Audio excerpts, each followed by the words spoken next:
লোকাদি লীলার স্বরূপ। চিৎ শক্তিতে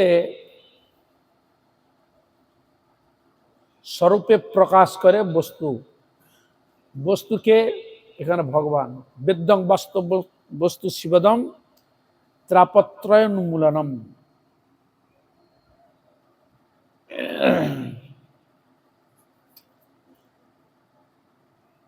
চিৎশক্তি স্বরূপে প্রকাশে বস্তুরূপ, বস্তু নাম, বস্তুধাম, তৎক্রিয়ার স্বরূপ। কৃষ্ণ সে পরম বস্তু, বস্তু বলতে এখানে স্বয়ং ভগবান শ্রী গোবিন্দ। তার রূপটা কি? শ্যামরূপ, নবীন মেঘ, নবীন মদন, তার শ্যামরূপ। ধাম কোথায়? গোলকাদি লীলার স্বরূপ। গোলকাদি ধাম, কৃষ্ণ ধাম, গোলকাদি লীলার স্বরূপ। এই সব স্থানে ভগবান গোবিন্দ লীলা বিলাস করে থাকেন। এই জন্য এখানে রয়েছে গোকুল, বৃন্দাবন ইত্যাদি নাম রয়েছে ধামের। তাহলে ভগবান তিনি লীলা করেন তার ধামেই, গোলকাদি ধামে তিনি লীলা করে থাকেন তার পরিগণকে নিয়ে। নাম ধাম রূপ গুণ লীলা আদি যত, সকলই অখণ্ডদ্বয় জ্ঞান অন্তর্গত। ভগবানের নাম, ভগবানের ধাম, ভগবানের রূপ, ভগবানের গুণ, ভগবানের লীলা আদি যত প্রকার রয়েছে সকলে হচ্ছে অখণ্ড। একে খণ্ড করা যায় না। তার নামও অপ্রাকৃত, ধাম অপ্রাকৃত, রূপ অপ্রাকৃত, গুণ অপ্রাকৃত, লীলা অপ্রাকৃত, সব অপ্রাকৃত। এই যে অখণ্ড অদ্বয় তত্ত্ব হচ্ছে ভগবান গোবিন্দ।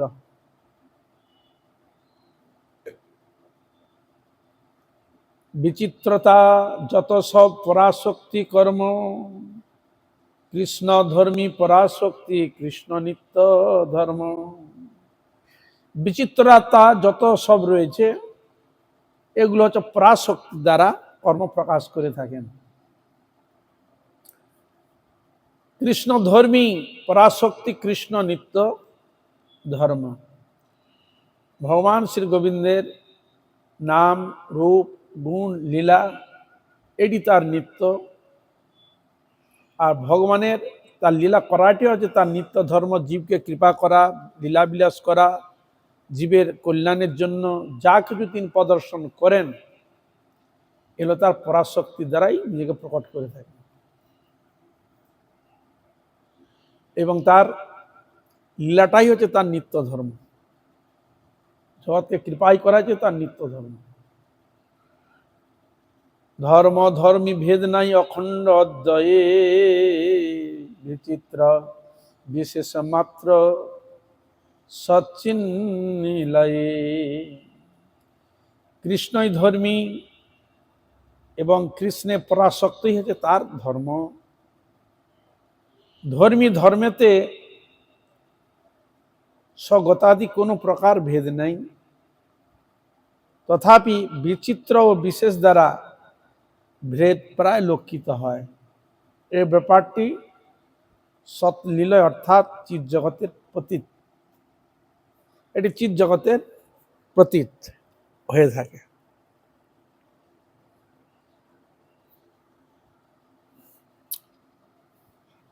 মায়া শক্তি স্বরূপ বলছেন, সেই শক্তি ছায়ায় এক মায়া সংজ্ঞা পায়, বহিরঙ্গ বিশ্ব সিজে কৃষ্ণের ইচ্ছায়। সেই পরাশক্তি যার ভগবানের নিত্য শক্তি, চিৎ শক্তি, জীব শক্তি, মায়া শক্তি, এগুলো শক্তিগুলো শাস্ত্রে বলা রয়েছে। যে ভগবানের যে পরাশক্তি তার ছায়া শক্তি হচ্ছে মায়া শক্তি, জড় জগৎকে প্রকাশ করে।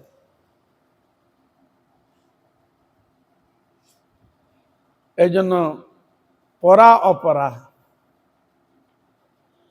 লাদিনী শক্তি সন্দিনী শক্তি, সম্বিত শক্তি, এসব ভগবানের শক্তি, নিত্য শক্তি। এসব তা মায়া জগৎ দ্বারা মায়া জগৎকে প্রকাশ করে থাকেন। তা সেই পরাশক্তি ছাই হচ্ছে মায়া শক্তি। ছায়াটা কিরকম? যেমন একজন মানুষ যাচ্ছে, ছায়া পড়েছে নিচে, ছায়া যাচ্ছে, ছায়াটা কার?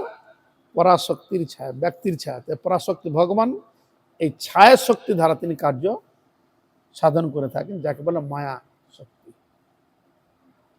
এই জন্য আদ্যাশক্তি মহামায়া বলা হয় যে কাকে? দেবী দুর্গাকে। আদ্যাশক্তিকে ভগবান বিশ্বভানন্দ শ্রীমতী রাধারানী হচ্ছে আদ্যাশক্তি, তাহারই ছায়া শক্তি হচ্ছে এই মহামায়া শক্তি। এই জন্য এনাকেও আদ্যাশক্তি বলা হয়।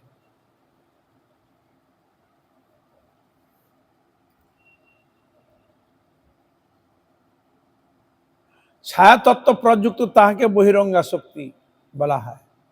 ছায়াত্ব প্রযুক্ত থাকার জন্য তাকে বহিরঙ্গা শক্তি বলা হয়। তিনি কৃষ্ণ ইচ্ছাক্রমে এই বহিরঙ্গ দেবীধাম বিশ্ব সৃজন করেন।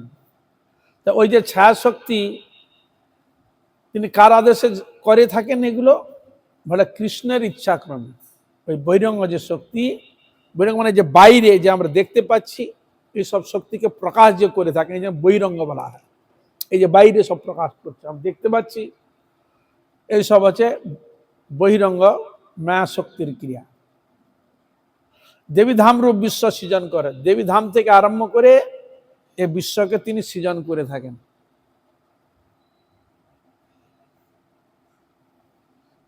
দুই প্রকার দশা বিশিষ্ট জীব বলছে কি? নিত্যবদ্ধ নিত্যমুক্ত জীব দ্বি প্রকার, নিত্য মুক্তে নিত্য কৃষ্ণ সেবায় অধিকার। নিত্যবদ্ধ মায়া গুণে করই সংসার, বহির্মুখ অন্তর্মুখ ভেদে দ্বি প্রকার। নিত্যবদ্ধ জীবগণের মধ্যে কতগুলি অন্তর্মুখ অর্থাৎ কৃষ্ণের প্রতি চেষ্টাময়, আর সকলেই বহির্মুখ, কৃষ্ণ ইতর বস্তুতে অনুরক্ত। তাহলে নিত্যবদ্ধ জীবের গণের মধ্যে কতগুলো হচ্ছে অন্তর্মুখ আর কতগুলো হচ্ছে বহির্মুখ। তো অন্তর্মুখ কাহারা? যাহারা কৃষ্ণের প্রতি চেষ্টাময়, কৃষ্ণের সেবা, কৃষ্ণের প্রতি মনোনিবেশ করার জন্য, তার সেবা করার জন্য এগিয়ে এসছেন, তাদেরকে বলা হচ্ছে অন্তর্মুখ। অন্তর মানে গোপন, ভিতরের দিকে তাকাচ্ছে, আত্মা মঙ্গলের জন্য চেষ্টা করছে।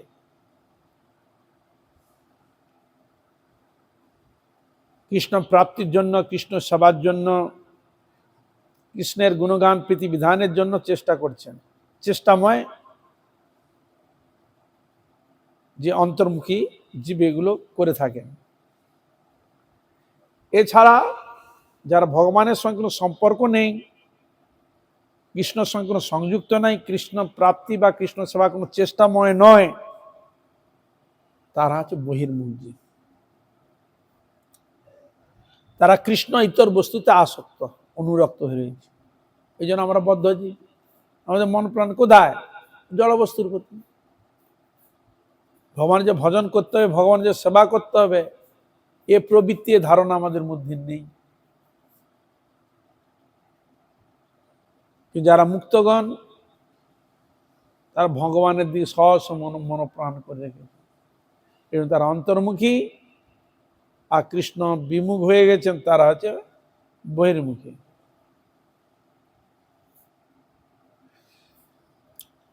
অন্তর্মুখ সাধু সঙ্গে কৃষ্ণ নাম পায়, কৃষ্ণ নাম প্রভাবেতে কৃষ্ণ ধামে যায়। অন্তর্মুখ দিকের মধ্যে যার অধিক ভাগ্যবান, এই অন্তর্মুখের মধ্যে আর ভাগ আছে, যারা অত্যন্ত ভাগ্যবান, তারা কি করে? তারা সাধু সঙ্গ করে কৃষ্ণ লাভ করেন। সাধু সঙ্গ দ্বারা জানতে পারে গীতা ভাগবতের কথা, নিজের আত্মকল্যাণের কথা, ভগবত সেবার কথা, ভগবানের প্রীতিবিধানের কথা। তারা সৎসঙ্গে করে, সৎসঙ্গ হরিকথা শ্রবণ করতে করতে করতে ভগবানের প্রতি এক প্রীতি, ভালোবাসা, অনুরাগ প্রকাশিত হয়। বলে তাহারা হচ্ছে ভাগ্যবান। তাহারা কর্মজ্ঞান মার্গে বহু দেব আরাধন বা নির্বিষ অবস্থার আশা করেন।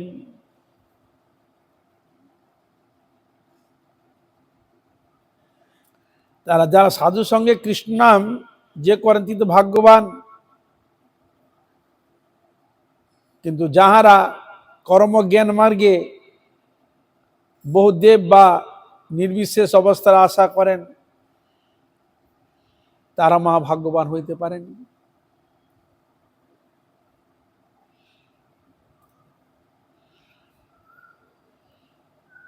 নাম তো অখণ্ড রস কলিকা তাহার, কৃষ্ণ আদি সংজ্ঞা রূপে বিশ্বেতে প্রচার। সেই শুদ্ধ সত্য তত্ত্বগত অখণ্ড রস কৃষ্ণাদি নাম রূপে পুষ্প কলিকার নে বিশ্বে কৃষ্ণ কৃপা প্রচারিত হইয়াছে। ফুল প্রথমে ফুটে কি অবস্থায় আছে? কুড়ি, মুকুলিত কুড়ি অবস্থা, এখন ফুটেনি, গন্ধ সৌরভ প্রকাশ এখন হয়নি, কুড়ি রয়েছে। বলছে বিশুদ্ধ সত্য তত্ত্বগত অখণ্ড রস এটি কৃষ্ণ নামাদি রূপে কিরকম না পুষ্প কলিকার ন্যায় এটা বিশ্ব কৃষ্ণ কৃপা প্রচারিত হয়েছে।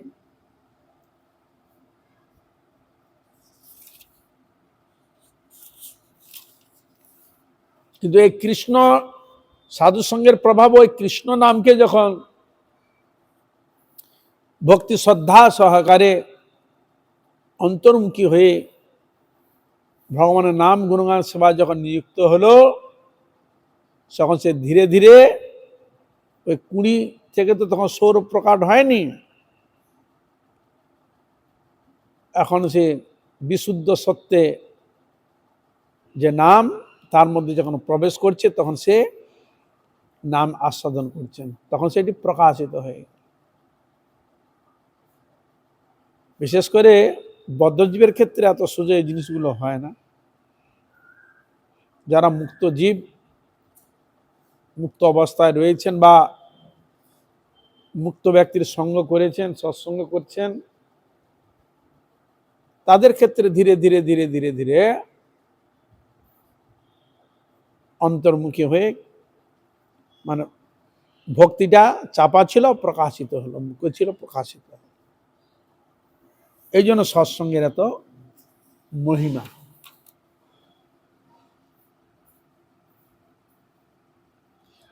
স্বল্প স্ফুট কলিকা যে সে রূপ মনোহর, সেগুলোকে বৃন্দাবনে শ্রী শ্যাম সুন্দর। সেই নামরূপ কলিকা স্বল্প পুষ্ট হইতে হইতেই কৃষ্ণাদি মনোহর চিন্ময় রূপ বিকশিত হয়। এই জন্য সেই নাম রূপ কলিকা ধীরে ধীরে জপ করতে করতে ভগবানকে স্মরণ করতে করতে তখন ভগবানের যে অপ্রাকৃত মনোহর যে চিন্ময় রূপ তখন বিকশিত হয়। কারণ হরে কৃষ্ণ কৃষ্ণ কৃষ্ণ হরে হরে, হরে রাম রাম রাম হরে হরে, মুখে বলছি নাম, কিন্তু ভগবান সে কৃষ্ণের প্রতিচ্ছবি আমার চোখের সামনে প্রস্ফুটিত হয় নাই। বলছি কৃষ্ণ, কিন্তু প্রেমিক ভক্ত যার হৃদয় যখন ভক্তিতে ডগবগ যখন হয়ে যাবে তখন কৃষ্ণ বলার সঙ্গে সঙ্গে চোখের সামনে কৃষ্ণের প্রতিচ্ছবি হৃদয়ে সে দেখতে পাবে।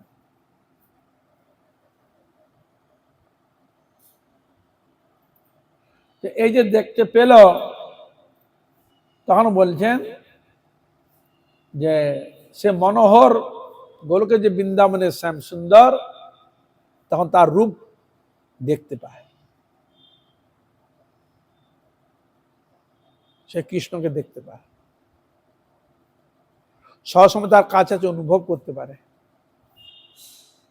নামের মধ্যে যে কৃষ্ণ আছে এটা তার অনুভব এসে যাবে। আর যখন কৃষ্ণের প্রতি অনুরাগ হবে তখন এই ভাবটা আসবে, প্রতিচ্ছবি সম্পূর্ণ হৃদয়ে এসে প্রকটিত হয়ে যাবে।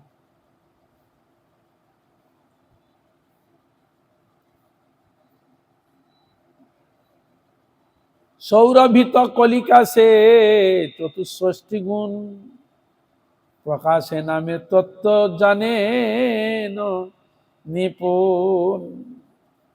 পুষ্পের সৌরভের ন্যায় প্রস্ফুটিত কলিকা কৃষ্ণের চতুষ্ষষ্ঠী গুণ সর্ব অনুভূত হয়। মানে ভগবানের 64 যে গুণ আছে সে গুণটা অনুভূত হয়, ভক্ত পুরো অনুভব করতে পারে, কৃষ্ণের রূপের মধ্যে তার গুণের মহিমাগুলো উপলব্ধি করতে পারবে। সেই স্টেজ, সেই অনুরাগ, সেই ভাবে না হলে তো ওগুলোকে উপলব্ধি করা যায় না, কিন্তু হবে।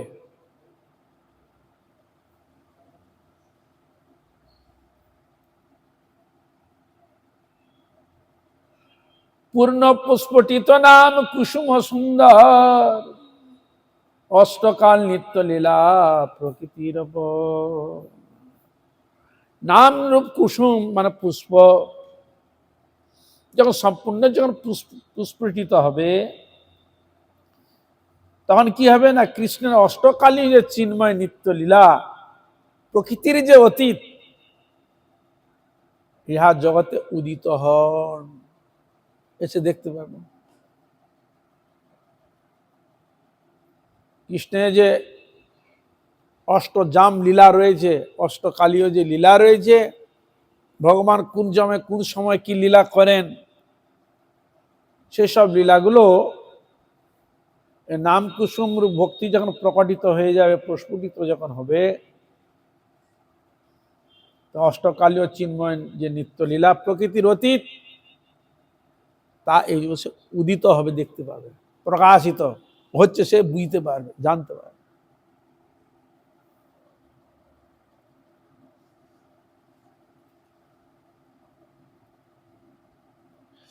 জীবে নাম কৃপা উদয়ে স্বরূপ আহ্লাদিনী,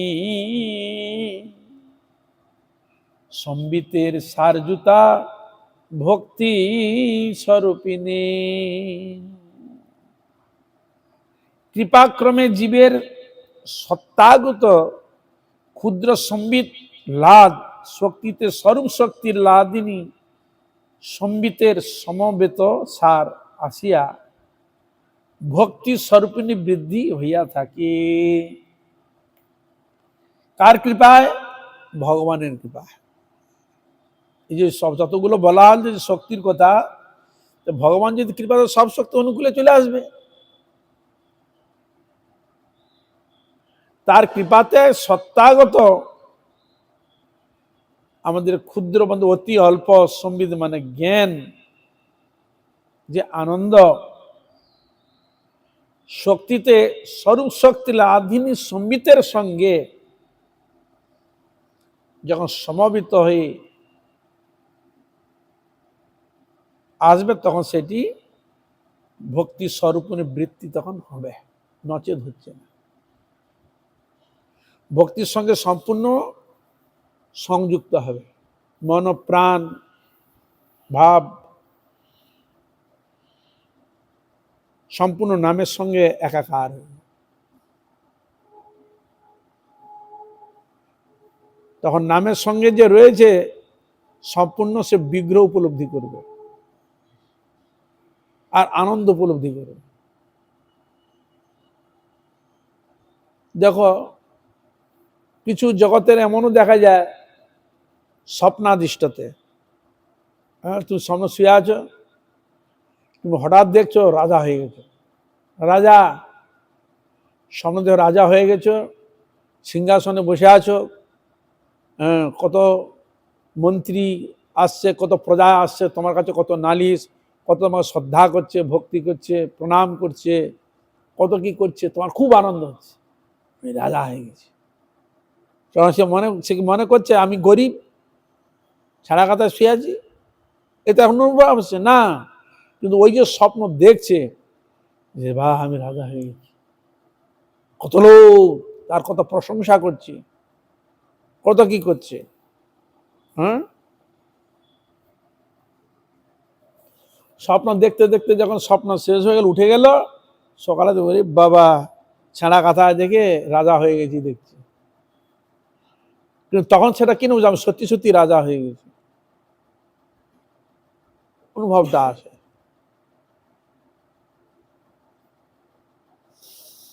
কিন্তু ওইটা মিথ্যা হতে পারে, রাজা হয়নি কিন্তু রাজার পাটটা দেখছি হচ্ছে, মিথ্যা হতে পারে। কিন্তু এখানে যে প্রাপ্তি বিষয় যেটা বলেছে ভগবানের কৃপাতে, এটা কিন্তু মিথ্যা নয়, এটাই হচ্ছে সত্য, এটাই সত্য।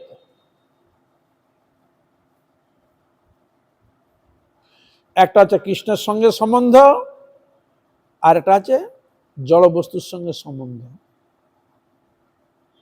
এইটাই তো হয়। কৃষ্ণ শক্তিতে যেটা ক্রিয়া প্রকট হবে সেটা হচ্ছে যথার্থ। তো এই জন্য সেখানে ভক্তি স্বরূপিণী বৃত্তি হইয়া থাকে। এই যে ভগবানের দর্শন সকলে ভাগ্য হয় না,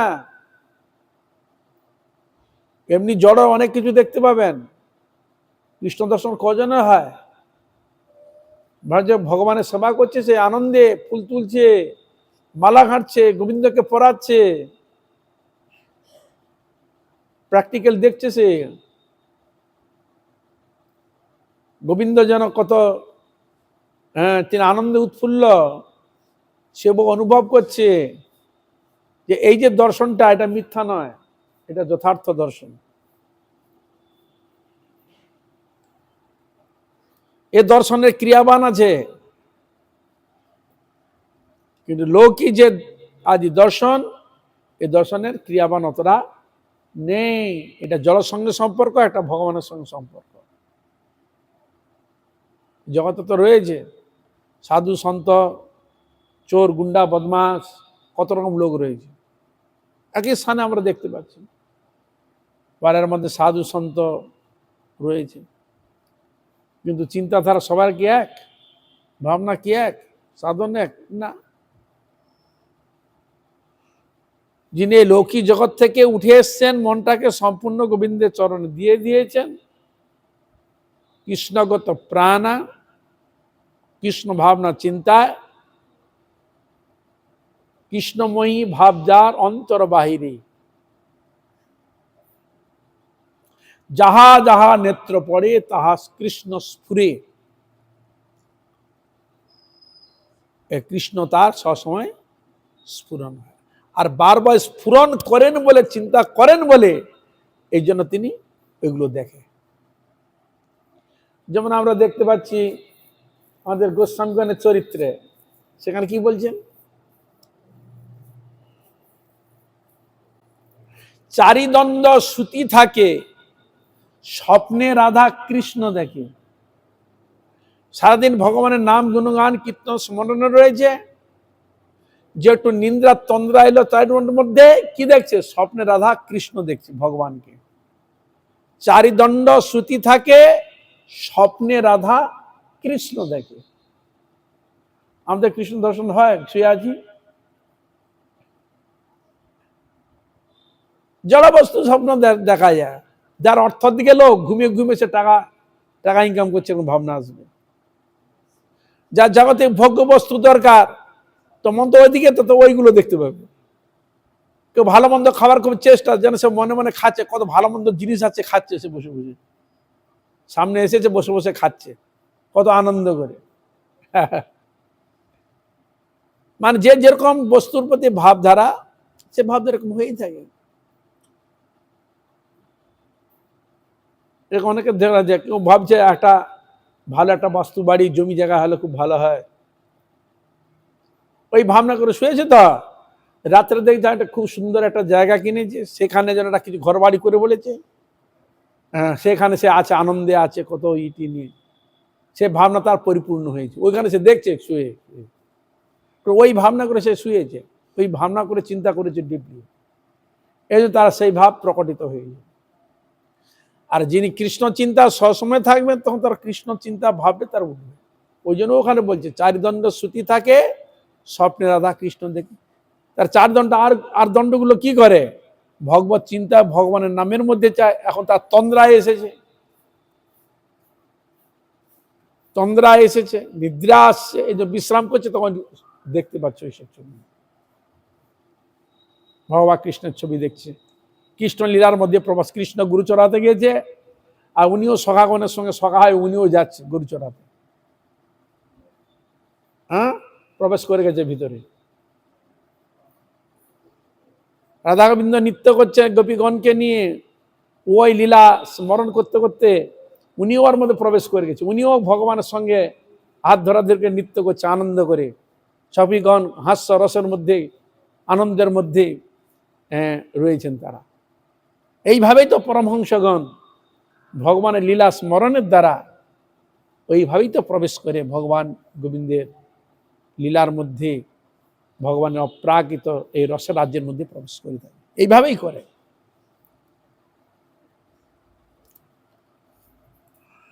এই জন্য বলছেন লাদিনী সম্বিতের সমবেতা সার আসিয়া ভক্তি স্বরূপী বৃত্তি হইয়া থাকে। ভক্তি স্বরূপ প্রকট যতক্ষণ না হচ্ছে, ততক্ষণ ওগুলো হয় না। ভাবুক না হওয়া পর্যন্ত, ভক্তি বৃত্তি প্রকাশ না আসা পর্যন্ত ওইসব বস্তু দর্শন করা দরজা খুলে না। আমাদের দরজা বন্ধ করে, যে পারমার্থিক দিকের দরজা কিসে বন্ধ? এই জড়জগতের ভোগ্য বস্তুর মধ্যে আমাদের দরজা বন্ধ করে রেখে দিয়েছে। ও দরজাটা তো খুলতে হবে, এই সৎসঙ্গে তো দরজাটা খুলে, সৎসঙ্গ করলে পারমার্থিক দরজাটা খুলবে, ও বস্তুকে প্রাপ্তির জন্য মন যাবে।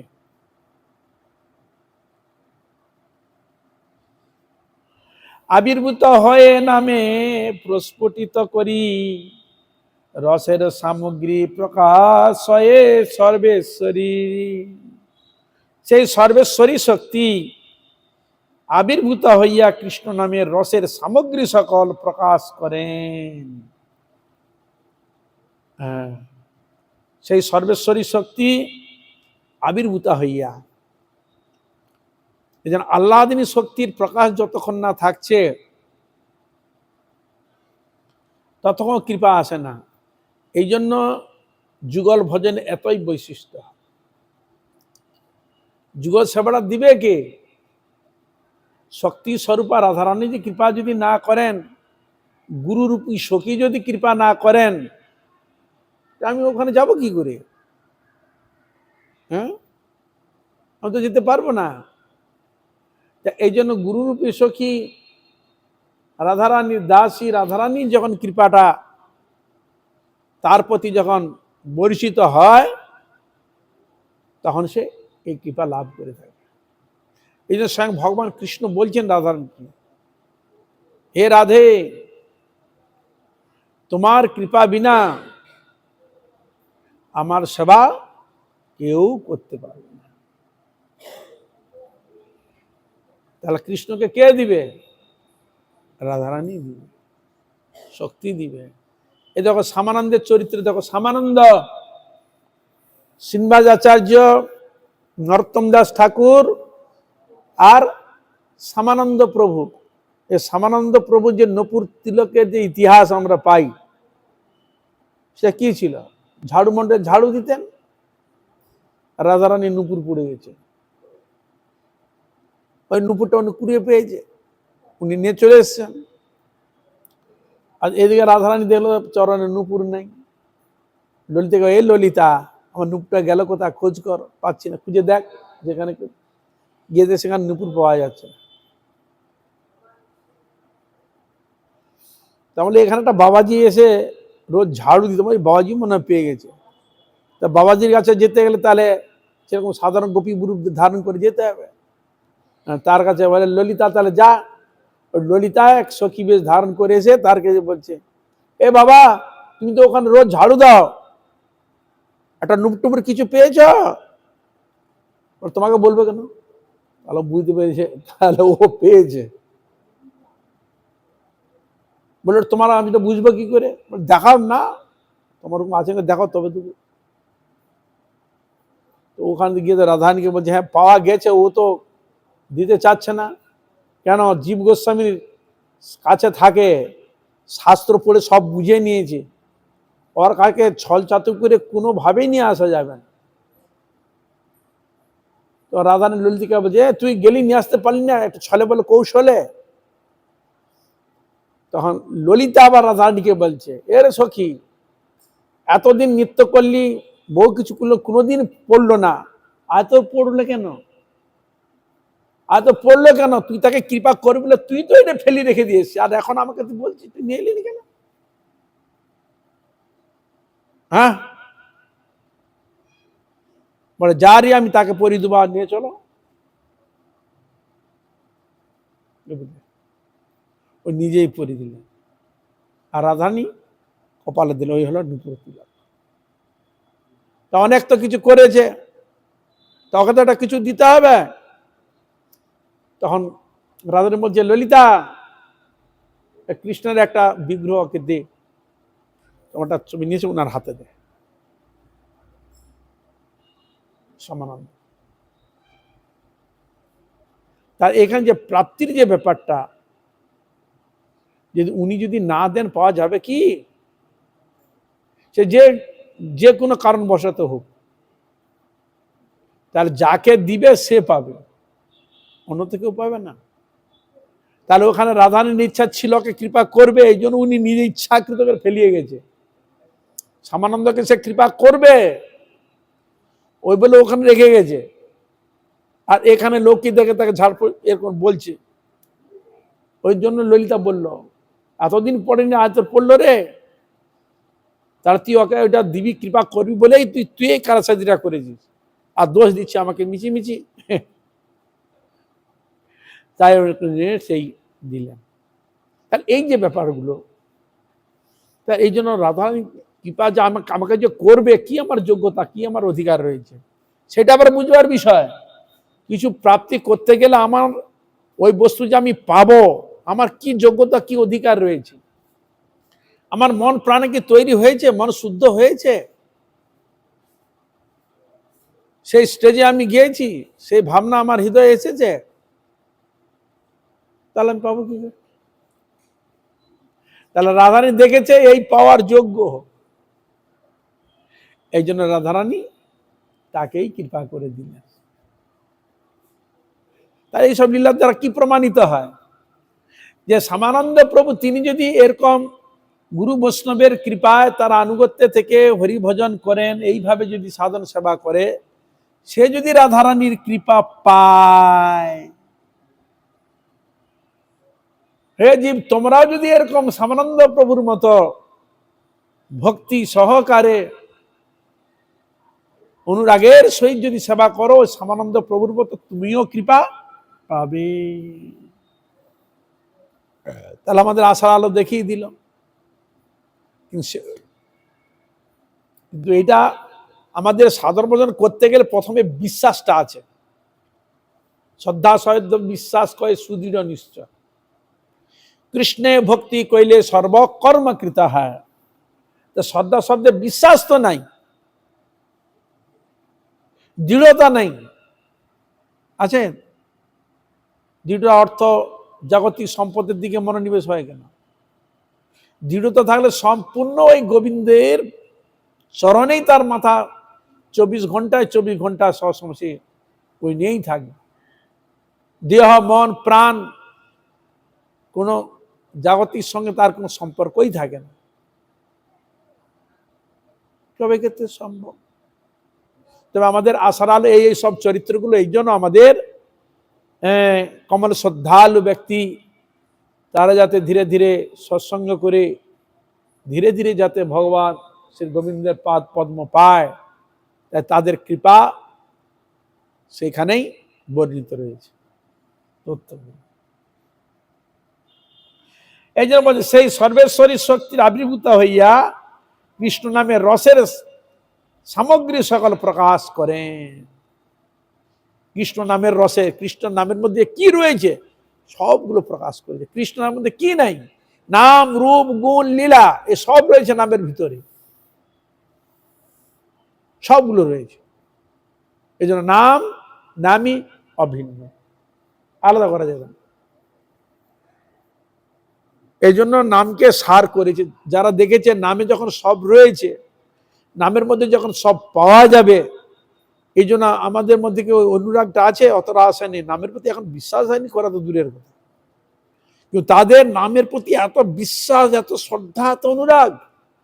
এই জন্য হরিদাস ঠাকুর সেই বিশ্বাস, সেই অনুরাগ ঈশ্বর কর্তৃক প্রাপ্ত হয়েছেন, সেই যোগ্য ব্যক্তি, তার মাধ্যমে এই নামের মহিমাকে প্রকাশ করছেন, দেখাচ্ছে।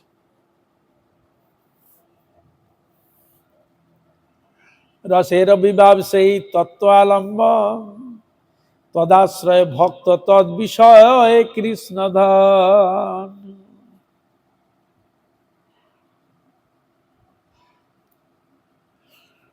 বিশুদ্ধ চিন্ময় জীব লোভিয়া স্বরূপ, সেই রসে প্রবে স এই অপরূপ। জীব ভক্তি প্রভাবে চিন্ময় স্বরূপ লাভ করতে, আচ্ছা লাভ করত, সেই শক্তি প্রকাশিত রসতত্ত্বে প্রবেশ করেন। এই জন্য বলছেন জীব ভক্তির প্রভাবে, প্রবেশ করতে গেলে ভক্তি দ্বারাই প্রবেশ করতে হয়। এই জন্য ভক্তি প্রথম চাও, কৃষ্ণ ভক্তি প্রথমেই, মানে ভক্তি তোমাকে এই জন্য বলা যায় না, ভক্তি রে মনাইনতি ভক্তি রে বনাং দর্শয়তি ভক্তি বস পুরুষ ভক্তি রে বভূয়সী। তার ভক্তি ভগবান কাছে নিয়ে যায়, তাহলে ভক্তি ওই কৃষ্ণ প্রেম রসে লীলাতে প্রবেশ করায়। এই জন্য জীব ভক্তির প্রভাবে, কার প্রভাবে? এখানে বলেছে ভক্তির প্রভাবে। কে? জীব। তখন তার স্বস্বরূপ লাভ করত, তখন তার স্বরূপের পরিচয় কি? আমি কৃষ্ণদাস, আমি কৃষ্ণদাস, কৃষ্ণ আমার প্রভু, আমি তার নিত্য সেবক বা সেবিকা। এই স্বরূপ তখন প্রকাশিত হয়ে যায়। কিন্তু এই জগতে যা আছি, আমাদেরকে সে প্রকাশ পায় আমি কৃষ্ণের দাস, কৃষ্ণের সেবক, এই ভাব আসে না। আমাদের ভাব আছে এরাই আমার সেবক, এরাই আমার সব, জাগতিক চাকরি এসেছে এরাই আমার সব, এর সেবা করতে হবে, এ করতে হবে, সেই করতে, ভাবনা আসে কেন? এটা জড় জগতের সঙ্গে সম্পর্ক। যখন আত্মার সঙ্গে যখন সম্পর্ক হবে, তখন এই নিজের স্বরূপটা তখন সে প্রকাশ পাবে। তাহলে সর্বত আমরা কা? ভগবানের দাস, সেবক। এটা আমার নিত্য পরিচয়, এর পরিবর্তন হয় না। কিন্তু এই জগতের বস্তুগুলো পরিবর্তন আছে, কিন্তু ওর পরিবর্তন নেই। তা এই জন্য বলছেন জীব ভক্তির প্রভাবে চিন্ময় স্বরূপ লাভ করত, সেই শক্তি প্রকাশিত রসতত্ত্বে প্রবেশ করেন।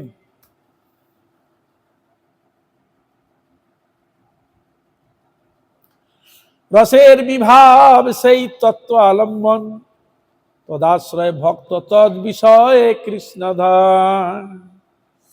রসের স্থায়ী ভাব বলিয়া একটি সিদ্ধ ভাব আছে। হ্যাঁ, একটা স্থায়ী ভাব। যখন অনেক সময় দেখে না, অনেক সময় অনেকে নাম করতে করতে একটা ভাবুক, একটা এমন একটা পর্যায়ে মানে স্তম্ভের মতো হয়ে যায়। এই অষ্ট সাত্ত্বিক ভাবের মধ্যে এগুলো থাকে। স্তম্ভ মানে একবার থামের মতো দাঁড়িয়ে, একবার ভাবুক হয়ে দাঁড়িয়ে গেল, যেমন একটা ডিপলি কোনো একটা চিন্তা কর যখন করে কি করে একবারে স্থির হয়ে যায়, একবারে থামবার মতো দাঁড়িয়ে গেল, ডিপলি চিন্তা। ভগবত চিন্তা এরকম ভাব আসে, অঙ্গের মধ্যে ভাবগুলো আসবে,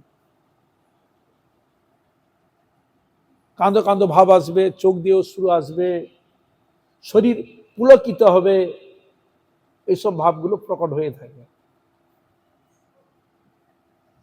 এটা কতক্ষণ? সাময়িক।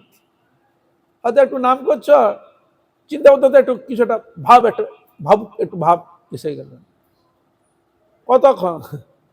অল্প, তারপরে যেই কে সেই, তার ওটা স্থায়ী নয়, অস্থায়ী।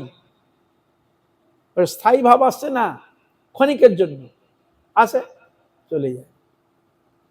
তাই স্থায়ী ভাবটা কখন কাদের থাকে? পরমহংসগণে স্থায়ী, নিত্য মুক্তগণে স্থায়ী। তাদের তাদের ঘোর কাটে না, সব সময় ওই ঘোরেই রয়েছে। নাম করতে ঘোর, চিন্তাতে সবসময় ঘোর, মানে চিন্তা সবসময় আছে বলেই তো ওই জন্য সবসময় লিঙ্ক আছে তো ভগবানের সঙ্গে, চিন্তার দ্বারা, স্মরণের দ্বারা, চিন্তার দ্বারা, তার ভাবনার দ্বারা সবসময় লিঙ্ক আছে তো। এই জন্য তার এই জিনিসটা প্রকাশিত হচ্ছে। তা আমাদের যখন যতক্ষণ থাকলো ভাবুতা, যখন কেটে গেল ব্যাস, আরে কি ভাবরে বসে আছি, এতক্ষণ সময় চলে গেল, তোমার আরে এত সময় চলে গেল এখানে। তা এতদিন অনেকে ভাবে না, এখন একটু যেন অন্যরকম ভাব এসেছে। হয়, কিন্তু এখানে বলছেন রসে স্থায়ী ভাব বলে একটি সিদ্ধ ভাব আছে, একটি সিদ্ধ স্বরূপের ভাব, সেটাকে বলে স্থায়ী ভাব। তার নাম কি? এই স্থায়ী ভাবের একটা নাম রয়েছে, তার নাম হলো রতি। স্থায়ী ভাবের নাম রয়েছে বলিয়া একটি সিদ্ধ ভাব আছে, তার নাম হচ্ছে রতি। আর এই চারিটি সামগ্রী ভাব সংযোগে রতি রসতত্ত্ব লাভ করে। কি কি? বিভাব, আলম্বন, তদাশ্রয় এবং তদ বিষয়। এই ভক্ত এগুলোকে, এই চারিটি সামগ্রিক ভাবে সংযোগ যখন হয়ে যায় তখন রতি রসতত্ত্ব লাভ করে, তখন সেখানে রসটা প্রকটিত হচ্ছে, গাঢ়ত্ব হচ্ছে, গাঢ়ত্ব হচ্ছে। ওই রস গাঢ়ত্বে কৃষ্ণের নাম রূপ গুণের যে কি রসের বস্তু, এটি অনুভব করা যায়। সামগ্রী চারিটি যথা বিভাব, অনুভব, সাত্বিক ও ব্যভিচারী বা সঞ্চারী, আলম্বন ও উদ্দীপন আছে। এই ভাবের আবার বিভাগ করে বোঝা যায়। একটা নাম হচ্ছে বিভাব, একটার নাম হচ্ছে অনুভাব, একটার নাম হচ্ছে সাত্বিক, আর একটার নাম হচ্ছে ব্যভিচারী বা সঞ্চারী। বিভাবে হবে আলম্বন ও উদ্দীপন,